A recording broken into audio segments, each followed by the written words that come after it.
gabi sa inyong lahat, mga kababayan. Luzon, Visayas, Mindanao. Magandang gabi! Magandang gabi! Bring him home! Bring him home! Duterte! Duterte! Natayak ba kayo na ang ating dating Pangulo ay pinastos? Hindi pinagyan ang pagkakataon at nihirakan ang kanyang right as a Filipino citizen. Ayan! Bakit ka na nadamay ito? Bakit napunta ron? Ang ginagawa natin, nandito tayo para isigaw ang ating nararamdaman. Huwag kayong matatakot. Isigaw ninyo ang tama. Isigaw ninyo ang karapatan ninyo.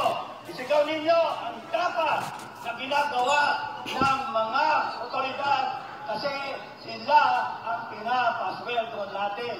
Sila ang ating mga naninildihan. Magandang gabi. Magandang gabi. Picture. Magandang gabi.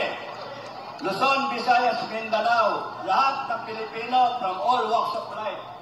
Magsasaka, mangingisda, basurero, betor, tricycle driver, mayaman, mahirap, kung ano man ang propesyon, walang baliwala yun. Lahat tayo ay naninindigan para sabihin na ang Pangulong Duterte ay hindi binigyan ng pagkakataon. Pineke ang kanyang warrant of arrest. Hindi siya dapat dinala doon. Dapat sa korte natin kinilig ang kaso. Hindi dapat. Hindi dapat. Kung ginawa na yun, kaya kayo, gobyerno, bring him home! Bring him home! Bring him home! Mga Pilipino from all over the world, mga Pilipino sa ibang parte ng mundo, Pilipino, mga totoong Pilipino, tumayo kayo! Tumayo kayo! Lumaban kayo! Tumayo kayo! Isigaw ninyo ang inyong karapatan! Sumigaw kayo! At gawin natin sa mahinahon na paraan. Hindi sa tigman. Wag. Doon tayo sa matahimik na paraan.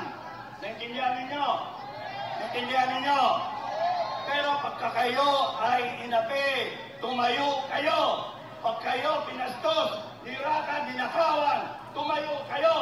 Hindi pwede yung ganito. Mga Pilipino all over the world, maraming salamat sa suporta nyo. Mga Pilipino sa buong Pilipinas, maraming salamat. Araw-arawin ninyo, tumayo kayo hanggang sa matapos ito. Tapusin natin ito. Tapusin natin ito. Itaguyod ninyo ang ating karapatan, ang ating konstitusyon. Preamble. Preamble. At mga citizens of the world, citizens of this planet, all freedom lies